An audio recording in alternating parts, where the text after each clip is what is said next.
این طفل پسر مهرانه نایباوی 23 ساله است که مرگ او در استراحتگاه چهارچمن درواز رسانه‌ای شد. وی به این آسایشگاه با چند نفر از جمله مفتشان دادستانی سفر کرده بود. از آنجا جسدش را آوردند و حالا قضیه تفتیش می شود. از او عمران پسر 2.5 ساله بیمار مانده است که زیر پرستاری خواهرش صالحه ما است. صالحه ما طلب تحقیق عادلانه مرگ خواهرش را دارد.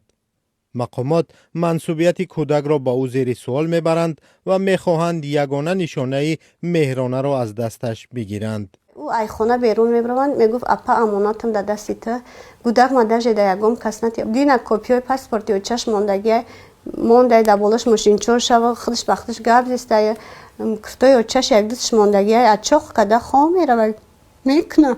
صالحه ما نازیمووا میگوید خواهرش شبانه در یک طربخانه شهر چون رقاصه کار میکرد و تلاش طبابت پسرش را داشت. او 2 بار شوهر کرده و جدا شده است.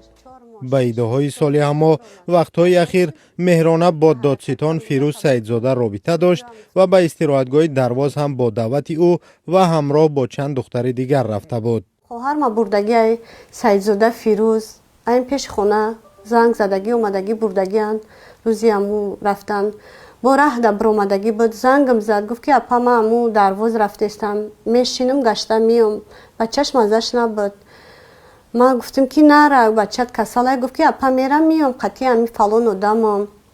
روز دیگر 5 اپریل از دادستانی درواز به نزدیکانش خبر دادند که گویا مهرانه 23 ساله خود را به دریا پرتافته و ناپدید شده است.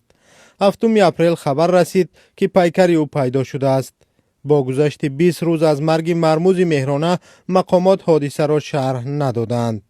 با گفته یک منبع آزادی در مقامات تفتیشاتی دادستانی کل حادثه را همچون خودکشی تحقیق دارد. نزدیکان مهرانه میگویند به تحقیق عادلانه حادثه شبهه دارند و اصل واقعه پنهان شده است.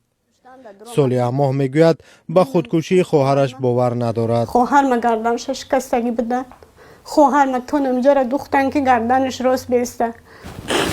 با گفته این مصاحب ما تلاش او برای ملاقات با مفتشان فیروز سیدزاده و دولت عربزاده و شخصان دیگری که در درواز با مهرانه بودند بی نتیجه بود. با اطلاع منبع‌های رادیو آزادی در مقامات تفتیشاتی این 2 مفتش دادستان کل در این پرونده همچون شاهد ثبت و موقتا از مسئولیتشان دور کرده شدند. نظری آنها در این رابطه دسترس نیست. چی طور شناس شدن مهرانه با دادستانها هم معلوم نیست.